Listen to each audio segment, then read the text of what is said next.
Ito'y bilang suporta sa panawagan ni BBM na huwag ituloy ang impeachment complaint laban kay VP Sara mga bay, no?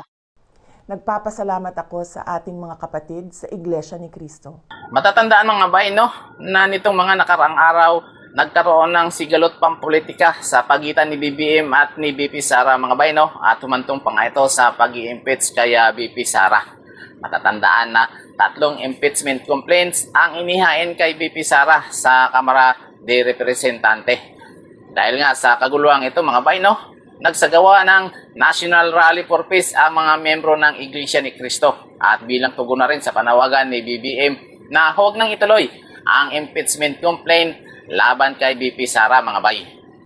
Nagpapasalamat ako sa ating mga kapatid sa Iglesia ni Cristo. Iisa lang ang panawagan eh.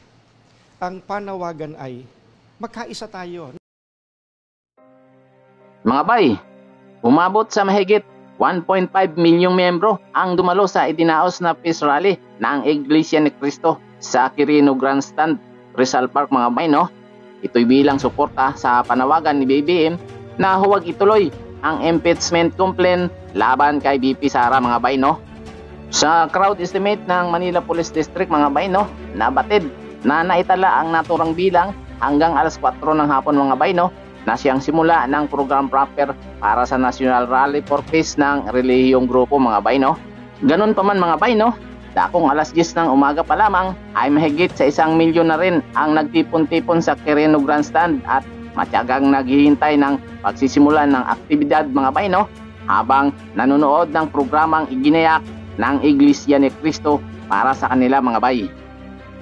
Karamihan sa mga miyembro ng Iglesia ni Cristo mga bay, no, ay nagmula pa sa mga kalapit na lalawigan ng Cavite, Quezon, Tarlac, Nueva Ecija at Zambales mga bay, no, na ang iba ay nagsimulang nagsidatingan nga sa Quirino Grandstand nitong linggo pa ng gabi mga bay, no.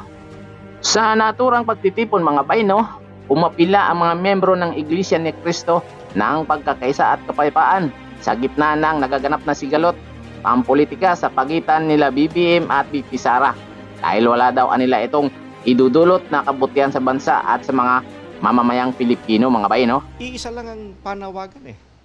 Ang panawagan ay napapanahon na ipaalaala sa lahat, napakahalaga, magkaisa tayo. Bukod naman sa Quirino Grandstand mga bay, no, idinaos din ang rally sa 13 pang lugar sa bansa mga bay. Sa Sports Complex sa Ilagan City, Provincial Capitol sa Palawan, Sawangan Park sa Legazpi City, Freedom Grandstand sa Bacolod City, Ormoc City sa Leyte, South Road Properties Ground sa Cebu City, Pagadian City proper sa Zamboanga del Sur, Plaza Divisoria sa Cagayan de Oro City, San Pedro Square sa Davao City, Butuan Sports Complex sa Agusan del Norte, na dinaluhan din ng tinatayang aabot sa 300,000 na miyembro ng mga Iglesia ni Cristo mga bay. Naging mapayapa naman ang pagtitipon na nagtapos sa pamamagitan ng isang panalangin mga bay, no. Nauna nga rito mga bay, no, inihayag ng mga lider ng Iglesia ni Cristo na ang pagtitipon ay suporta sa panawagan ni BBM na huwag i-impeach si VP Sara dahil hindi ito makakabuti sa bansa mga bay, no. Ito ay isang makapangyarihang pagpapakita ng pagkakaisa at pananampalataya na ang tanging hangad lamang ay kapayapaan tungo sa kaunlaran ng ating bansa.